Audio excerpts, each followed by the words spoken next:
Welcome to the channel think legally. जब भी हम लॉ में करियर ऑप्शंस की बात करते हैं तो हम जुडिशरी की बात करते हैं, कॉर्पोरेट में लीगल की बात करते हैं, बट एक और वैकेंसी है जिसकी हमको पूरे साल भर इंतजार रहता है, वो की है हमारे बैंकिंग जॉब्स के लीगल ऑफिसर की, और वो है IBPS की एसओ की फाइनली वैकेंसी आ गई है और वो भी बम्पर वैकेंसी आई है। इस बार 745 वैकेंसी की टोटल IBPS की बहुत बड़ी बम्पर वैकेंसी आई है, जिसके अंदर आपकी लॉ ऑफिसर की भी 105 के साथ एक बहुत बड़ी वैकेंसी आई, एक अच्छा फिगर है। सो इसकी प्रिपरेशन जरूर कीजिए और अटेम्प्ट जरूर ले लीजिए। एप्लीकेशंस का फॉर्म स्पेशली आज 1 अप्रैल से स्टार्ट हो गया है। इसकी IBPS की कंप्लीट इंफॉर्मेशन के लिए चैनल के साथ बने रहिए, वीडियो के साथ बने रहिए, चैनल को सब्सक्राइब कर दीजिए और सेशन को लाइक जरूर कर दीजिए। सो आप सभी को पता है कि वैकेंसी आई है ये 745 की, और जो हम जो कहते हैं एसओ स्पेशलिस्ट ऑफिसर की आपकी वैकेंसी आई है, और आपके आज से यानी कि 1 जुलाई से आपकी एप्लीकेशंस चालू हो गई है। 21 जुलाई तक आपके एप्लीकेशंस चल रही है। एसओ की जॉब बहुत अच्छी है, अनप्रेडिक्टेबल अच्छी इनकम होती है, अच्छी ग्रोथ होती है, हमको क्लाइंट एक्विजिशन सभी में हम जब भी बैंकिंग करियर के हिसाब से बहुत अच्छी होती है। इसकी स्टेबिलिटी, इसकी जो पे स्केल है, हम 48,480 के हम बेसिक से लगभग इसकी एसओ की स्टार्टिंग होती है, और it handles multi-million rupee legal liabilities and core banking affairs. और इसका इम्पैक्ट क्या होता है, हम ड्राफ्टिंग सीखते हैं, vet and ensure authenticity of documents powering national economic frameworks. अब हम जो बात करते हैं कि इसकी एज एलिजिबिलिटी क्या है। सो 20 to 30 इयर्स की इसकी एज एलिजिबिलिटी है, और ये हमारे 1 जुलाई, आज आपकी एज क्या है, आज 1 जुलाई है, आज आपकी एज क्या है, इसके हिसाब से इसकी एज कैलकुलेट होनी चाहिए, तो वो आपकी 20 to 30 इयर्स के अंदर होनी चाहिए। फिर दूसरी बात जो है, आपके लीगल क्रेडेंशियल में हम क्या बात करते हैं, आप LLB होने चाहिए, आपकी रिकॉग्नाइज्ड यूनिवर्सिटी से आपके पास आपकी LLB की डिग्री होनी चाहिए, और आप जो हैं एडवोकेट जो हैं एनरोल्ड होने चाहिए बार काउंसिल के अंदर, ये आपकी। और फिर उसके अलावा स्टैंडर्ड गवर्नमेंट जो आपके ना रिलैक्सेशंस हैं वो क्या अप्लाई होते हैं, ये जो आपका एज क्राइटेरिया है इसमें 5 इयर्स का रिलैक्सेशन दे रखा है SC ST के लिए, और 3 इयर्स का दे रखा है OBC के लिए।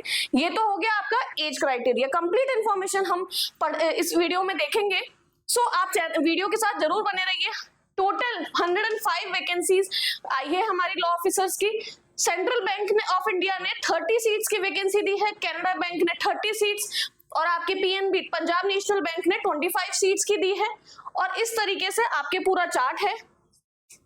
अब इसमें से आपके ST की 6 सीट्स है, जनरल की आपकी 49 सीट्स है, EWS की 10 सीट्स है, SC की 14 सीट्स है, OBC की 26 सीट्स दे रखी है, और आपकी अनरिजर्व कैटेगरी की 49 सीट्स और दे रखी है। इस हिसाब से आपकी टोटल 105 सीट्स इस बार अच्छी वैकेंसी आई है। उसके अलावा आप सभी को पता है इसके क्या क्या आपके, हम इंग्लिश लैंग्वेज का एक सेक्शन होता है, रीजनिंग की बात करते हैं, लीगल अवेयरनेस जिसमें आपके बैंकिंग के आपके स्पेशली आपके क्वेश्चंस आते हैं, प्रोफेशनल नॉलेज की बात हम करते हैं। इस तरीके से आपके टोटल आपके होता है। क्वांटिटेटिव एप्टीट्यूड इसमें नहीं आता है, और आपका टोटल 100 क्वेश्चंस 125 मार्क्स और 80 मिनट्स का स्ट्रिक्ट सेक्शन टाइमर आपका चलता है। अब जो है अनलाइक द PO क्लर्क और even IT SO exam the law officer prelims replaces math with general awareness. ये हमारे बैंकिंग आपको पता है सरफेसी एक्ट आता है, हमारे कंपनी एक्ट आता है, इस तरीके से जो हमारे बैंकिंग लॉज है वो हम हमारे जनरल अवेयरनेस इन बैंकिंग में हम बात करते हैं। जो बाकी आपके एसओ में जो हमारे बाकी एग्जाम्स आते हैं, बाकी ऑफिसर्स की बात हम करते हैं, उसके अंदर यहाँ पे क्वांट का पेपर होता है, बट हमारे यहाँ पे हम बैंकिंग एक्ट की बात करते हैं, जनरल अवेयरनेस की बात करते हैं। सो आप अपने ये बेरेक्स जरूर अच्छे से प्रिपेयर कर लें। फिर इंग्लिश लैंग्वेज जो है उसके 30 क्वेश्चंस आते हैं 30 मार्क्स के 25 मिनट्स में के लिए। फिर रीजनिंग के 40 क्वेश्चन 40 मार्क्स 35 मिनट्स, और आपके जनरल अवेयरनेस के 30 क्वेश्चन 30 मार्क्स 20 मिनट्स। इस तरीके से आपका फिर प्रोफेशनल नॉलेज या ऑब्जेक्टिव डिस्क्रिप्टिव पेपर इस तरीके से होते हैं, 2 क्वेश्चन आते हैं। इस तरीके से ये आपका मेंस का जो है हमने पहले बात कर ली, ये आपका मेंस की आपकी पूरी रिवाइज आपकी जो पैटर्न है, इस बार जो आपकी रिवाइज हुआ है वो आपके रिवाइज पैटर्न हुआ है। फिर जो है अब जो है आपने स्क्रीनिंग कर ली है यानी प्रीलिम्स कर लिया है, फिर मेंस कर लिया है, फिर उसके अलावा आपके जो लास्ट हम बात करते हैं सेफ टारगेट जो है, हम ये मानते हैं कि अराउंड 125 में से आपके 46 प्लस जो है आपका सेफ टारगेट रेंज हम मान के चलते हैं। आपकी 2025 की लास्ट कट ऑफ जो थी वो 46.88 थी। ओके, और अब जो है सेफ टारगेट रेंज अब क्या हो गई है, मेंस में हम क्या मानते हैं कि 225 में से आपकी 36 प्लस, आपकी 2025 में आपकी लास्ट कट ऑफ क्या थी, 34 मार्क्स की आपकी लास्ट कट ऑफ थी। तो इस तरीके से आप टारगेट लेके चलिए, आप स्ट्रेटेजी बनाइए, और आपको किसी भी तरह की प्रॉब्लम होती है चैनल पे आप कमेंट कीजिए, और अपनी तैयारी शुरू कर दीजिए, एप्लीकेशन फॉर्म पक्का से शुरू कर दीजिए। अब जो है फिर उसके अलावा जो फाइनल आपके ये होता है मेन स्कोर 80 में से, और फिर आपके 20 मार्क्स का आपका इंटरव्यू होता है, उसके बेस पे आपका फाइनल मेरिट बनती है 100 मार्क्स की। प्रीलिम्स के मार्क्स आपके इंटरव्यू में जुड़ते नहीं हैं। 100 marks interview can aggressively compress the final race, 1-2 marks का मार्जिन इज डिसिसिव। सबसे बाद जो है हम मेंस जो हमारा टारगेट लेके चलते हैं वो जो है वही हमारे मेंस जो है वही आपके टारगेट जो आपके फाइनल मार्क्स होते हैं उसी में वही डिसिसिव मार्क्स होते हैं।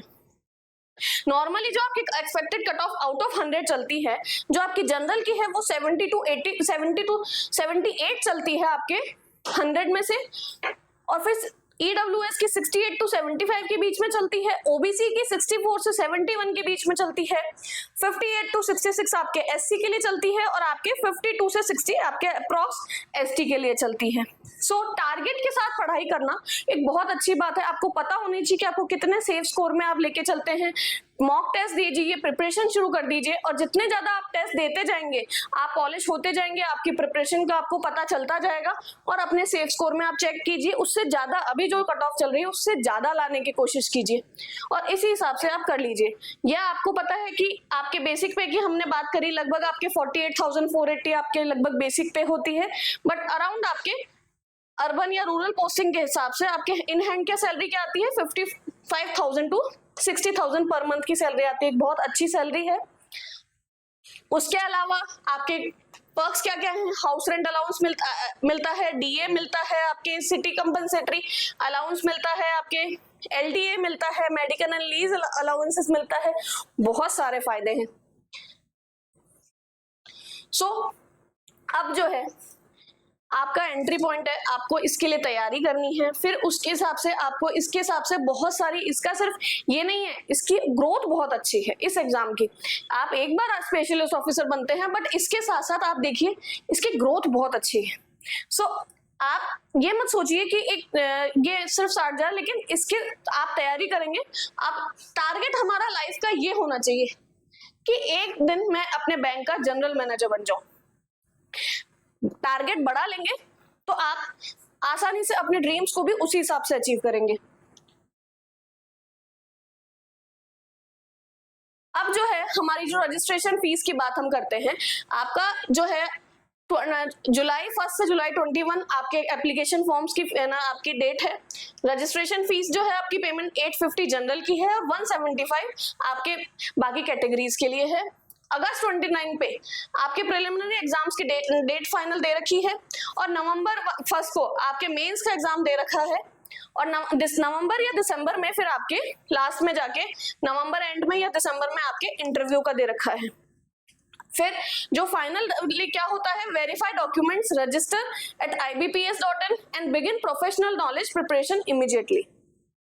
वहां पे आपके IBPS की आपके ना उसके अकॉर्डिंग आप अपने डॉक्यूमेंट्स को चेक कर लीजिए, उसके बाद वेरीफाई करने के बाद ही उन डॉक्यूमेंट्स को अपलोड करें, और जनवरी में आपके अलॉटमेंट हो जाएगा। सो आप अराउंड देखिए कि अभी जुलाई चालू हो गया है, तैयारी आप कर देंगे या पहले से करते आ रहे हैं तो जनवरी तक तो आपकी जॉब लग ही जा रही है। अगर वीडियो अच्छा लगा तो सब्सक्राइब जरूर कीजिए, शेयर जरूर कीजिए, और इसकी प्रिपरेशन आज से शुरू कर दीजिए। Thank you very much.